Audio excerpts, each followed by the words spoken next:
Hello everyone, আসসালামু আলাইকুম। সবাই কেমন আছেন? আশা করছি ভালো আছেন আল্লাহর রহমতে। আমিও ভালো আছি আলহামদুলিল্লাহ। এই যে আজকে আসলাম নদীর পাড়ে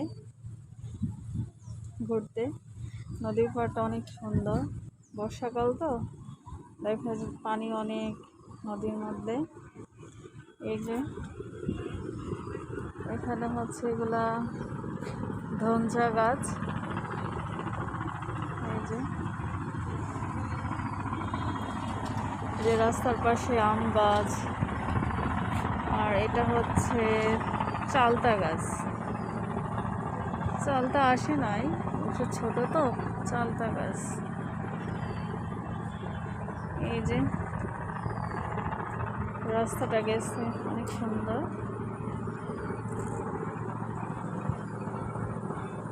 অনেক সুন্দর পরিবেশ, ভালোই লাগে নদীর পাড়টা। সাথেই থাকুন, দেখতে থাকুন আমার সাথে। নদীর পাড়ে যাচ্ছি। এই যে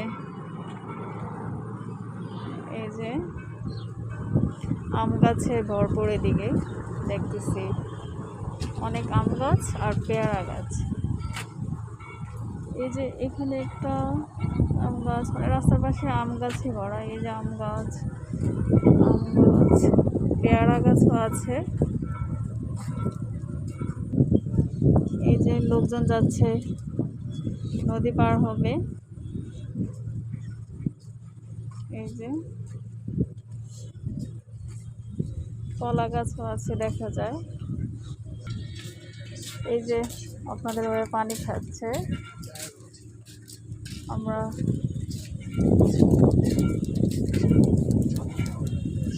এটা হচ্ছে শীতলক্ষা নদী। শীতলক্ষা নদীর পাড়ে আসলাম।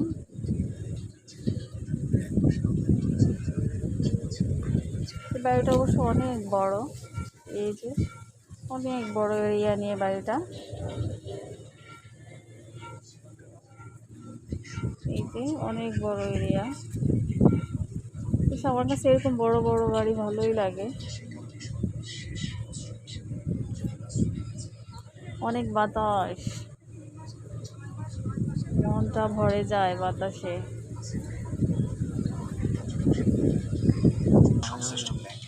এই যে এক ভাইয়া পেয়ারা পড়তেছিল।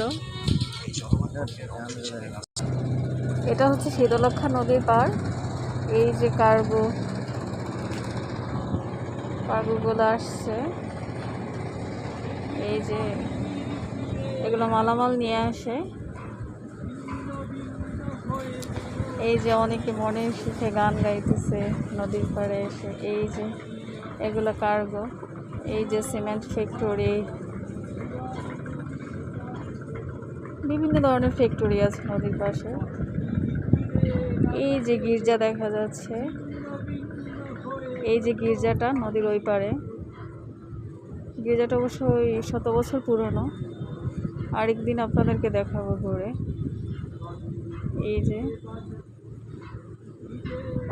এই যে কার্গোটা, যে আরেকটা কার্গো আসতেছে।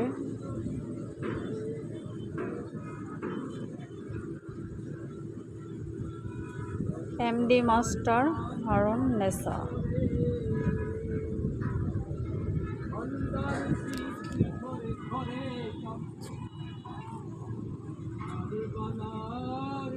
এই যে অনেক কার্গো।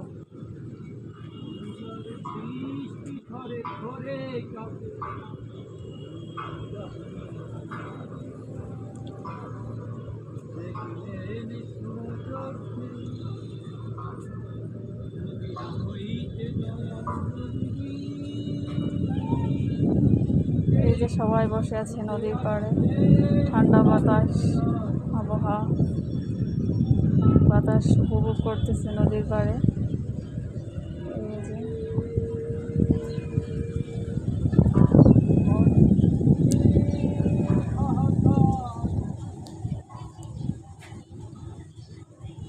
ভালোই লাগলো নদীর পাড়টায় এসে, অনেক সুন্দর।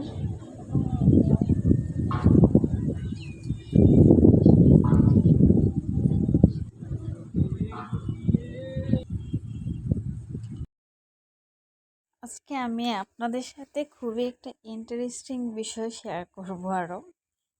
অবশ্যই আমার পুরো ভিডিওটা দেখলে অবশ্যই বুঝতে পারবেন। এই যে আজকে আপনাদের ভাইয়াকে আমি কাজে লাগিয়ে দিলাম, তো উনি কাজ করতেছে। অবশ্যই দেখেই তো বুঝতে পারতেছেন যে কি কাজে লাগালাম। অবশ্য তেমন কোনো যে একদম জটিল কাজ তা কিন্তু না, খুব ইজি একটা কাজ। তবে ওনার হাতের একটা জোশ আছে। ওই যে আমরা অবশ্য অনেকে বলে না যে তার হাতের এই রান্নাটা অনেক মজা, তার ওর হাতের রান্নাটা এই জিনিসটা অনেক মজা। যেমন তারপর ও সবশেষে বলে কি যে যার যার হাতের একটা জোশ আছে। তো তেমনি আপনাদের ভাইয়ারও মাশাল্লাহ একটা জোশ আছে, বিশেষ করে রান্নার দিকে। রান্না আবার মাশাল্লাহ অনেক মজা হয়। আর আমার থেকে ওর ভর্তা জাতীয় জিনিসগুলা অনেক ভালো লাগে, এবং কি ওর সালাদ। মানে আমি তো হ্যাঁ, যখন আমি সালাদের মজাটা বুঝতে পারি না তখন তো আমিই করতাম। কিন্তু যখন একদিন হঠাৎ করে ও বলতেছে যে না ও সালাদটা মাখাবে, তো পরে কি করলাম, আমি বললাম, হ্যাঁ মাখো, সমস্যা নাই। মাশাল্লাহ, খেয়ে তো আমি মাংসের সাথে তো সালাদ খাচ্ছি, মনে হচ্ছে মাংসের থেকে সালাদটাও এর থেকে আরো বেশি মজা লাগতেছে, বুঝছেন? মানে এত ভাল লাগছে আমার কাছে সালাদটা। তো ওই থেকে আমি সালাদ মাখি না। হ্যাঁ, সবকিছু রেডি করে এনে দিই, হ্যাঁ তুমি করো। আর ভর্তাও, মানে বিশেষ করে আলুর ভর্তা যখন বাসায় তৈরি করি, আমি বলি তুমি মাখো। ভর্তাও মাসাল্লাহ অনেক মজা। তো পাটার ভর্তা খেয়েছিলাম যখন আমি বাড়িতে থাকতাম, শ্বশুর বাড়িতে।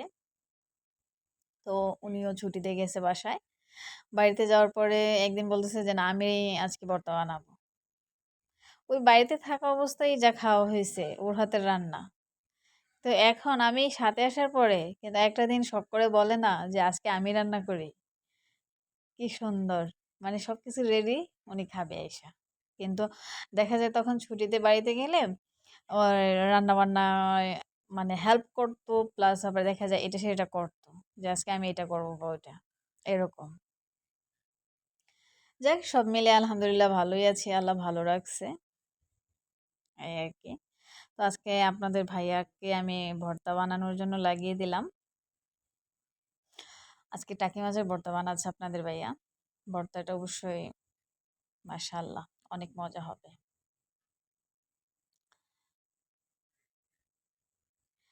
আবার কেউ বলিয়েন না যে আপনাদের ভাইয়াকে দিয়ে আমি ভর্তা বানাচ্ছি। হ্যাঁ, আমিও ভাই করি, আপনাদের ভাইয়াও করে।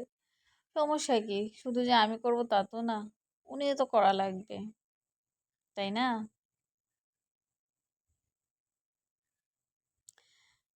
দুইজন মিলেমিশে কাজ করলে তাহলে তো ভালোই। সমস্যা কি তাতে?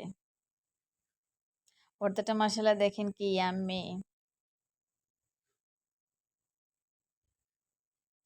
এখন আলুর ভর্তা করবে, কাঁচামরিচ দিয়ে আলুর ভর্তাটা কার কেমন লাগে অবশ্য জানি না, তবে আমার কাছে ভালোই লাগে।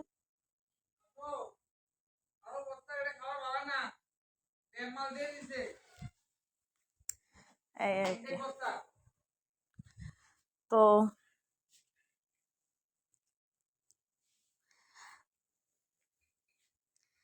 আমার ভিডিওটা আপনাদের কাছে কেমন লাগলো অবশ্যই সবাই লাইক করবেন, কমেন্ট করবেন, এবং আমার চ্যানেলটাকে সাবস্ক্রাইব করে আমার পাশে থাকবেন। আর আমি ছোট্ট একটা চ্যানেল তিল তিল করে গড়ে ওঠানোর খুবই চেষ্টা করতেছি। সব কিছুই মানুষ চেষ্টা করলে কি না হয়, তো আমিও চেষ্টা চালিয়ে যাচ্ছি। জানি না আল্লাহ কতটুকু আমার ইয়েতে রাখছে, তো দেখি শেষ পর্যন্ত চালিয়ে যাব। সবাই আমার পাশে থাকবেন, ভালো থাকবেন। আল্লাহ হাফেজ।